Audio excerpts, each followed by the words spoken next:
আমি লোক লাগিয়েছি ওই এনজিওটার হাড়ির খবর নিতে, আর শুটিংয়ের একটা টিম রেকি করতে গিয়ে আটকে পড়েছে। ওই প্রডিউসারটা না একটা আস্ত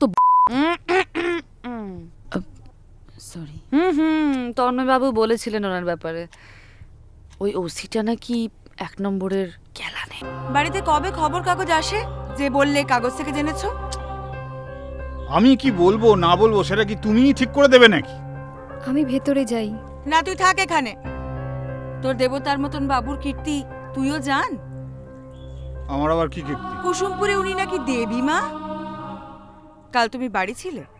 ঘাফলা আছে বস, বিশাল ঘাফলা। আছেই তো, ওই লোকটা না হেভি থ্যাংক ইউ আন্টি। চা খাও। ইনি হলেন আমার মা, কুসুমপুর অন্তপ্রাণ। আর ইনি মনে করেন চন্দ্রিমা হলেন দেব। ইতিহাসের পাতায় একবার তো নামটা তোলো রায়, অনেক বছর তো হলো, একটা অন্তত কাজের কাজ কিছু করো। চেষ্টা তো করছি স্যার। তোমার এই চেষ্টাটা আমি আমার রিটায়ারমেন্টের আগে দেখতে পাবো তো?